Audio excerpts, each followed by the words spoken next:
ஒவ்வொரு வீடுகளிலும் உள்ள பிள்ளைகள் ரோட்டிலே அங்குமிங்கும் அலைகிறார்கள், சுத்துகிறார்கள், இரவு நேரங்களை வீணாக கழிக்கிறார்கள், நேரம் சென்று மிக லேட்டாய் தூங்குகிறார்கள், சுபஹ் தொழுகை இல்லை, அவர் காலையிலே உழைக்க போகிற நிலை கிடையாது. வீட்டிலே வாப்பா அலைந்து வட்ட வழியை சுத்தி மிக கஷ்டப்பட்டு உழைக்கிறார், மகன் வீட்டிலே குரட்டை அடித்துக் கொண்டு தூங்குகிறான். அவன் டிராவல்லாம் ஓடி உழைத்து திரிந்ததால, அவன் சொந்த உழைப்புல ஓடி திரிந்ததால காலையில 10 மணிக்கு காலை சாப்பாடு 10 மணிக்கு தான் எழும்புறான். 10 மணிக்கு போறதான் காலை சாப்பாடு, மற 4 மணிக்கு பகல் சாப்பாடு. இது என்ன ஊர்ல உள்ள சாப்பாடு? எங்க கொண்டு சேர்க்கிறது? வீட்டிலே இப்படியான தூக்கமுடையவர் இருந்தால் வீட்டில் முசீபத்து தான் இறங்கும்.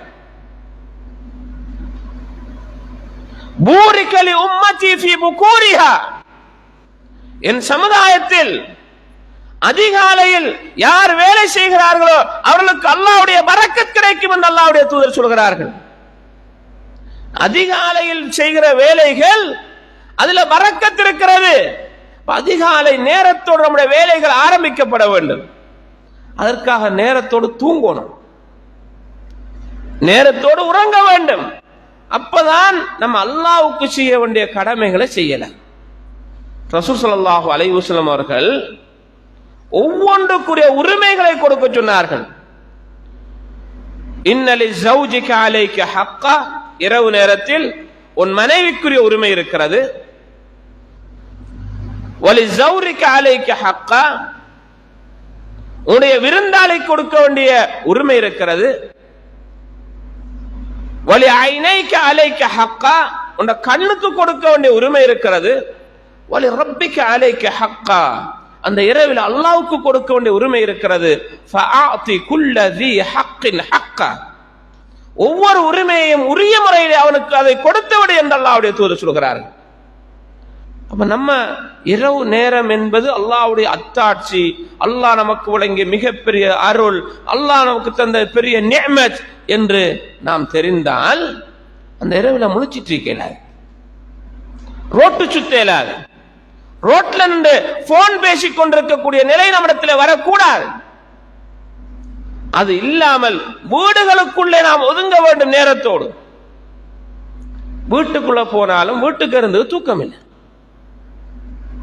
இவர் இன்னொரு பிள்ளையோட பேசுற, ஸ்கூல் பிள்ளையோட சில பாடங்கள் டவுட் தீக்கிறது அல்லது வேற வேற தொடர்புகள் 12 மணி 1 மணி 2 மணி ஆகியும் தூங்குற இல்லை. அதுக்கு பிறகு தூங்கினா படிக்க முடியாத ஸ்கூலுக்கு போய் தூக்கம், தலைவலி, தலைப்பாரம், பெரிய பாரங்கள் அங்க நடக்கிறது. இது நம்முடைய சமுதாயம் கெட்டுப்போவதற்குரிய ஒரு வழியாகும். உரிய நேரத்தில் தூங்குவது இஸ்லாம் நமக்கு காட்டுகிற மிகப்பெரிய வழிகாட்டல். அது நாம் மௌத்தாகிறோம் என்ற நிலையில் தூங்குறோம் என்றால், போன்ல படம் பார்த்துக்கு தூங்கினா என்ன நிலை சகோதரர்களே? மௌத்தாகிற ஒருவன் படம் பார்த்து தூங்குவானா? நான் மௌத்தாகிறேன் தூங்குறேன், இதுதான் கடைசி தூக்கமாக இருந்தால் நான் அல்லாஹ்வுக்கு மாறு செய்து ஒரு சீரியலை பார்த்த நிலையில் அல்லவா நான் மௌத்தாக போகிறேன். படம் பார்த்துக்கு எப்படி தூங்குறேன்? நாடகங்களை பார்த்து கொண்டு எப்படி தூங்குவது? சிலாக்களும் தூக்கமே வரா, டிவியில டைமை வைத்து நாடகத்தை பார்த்துட்டு தூங்கினா தான் தூக்கம் வருது. அது அவர் தூங்கிவார், தானா அது ஆஃப் ஆகுது. போன்ல அப்படி இப்படியான தூக்கம் நமக்கு வரக்கூடாது.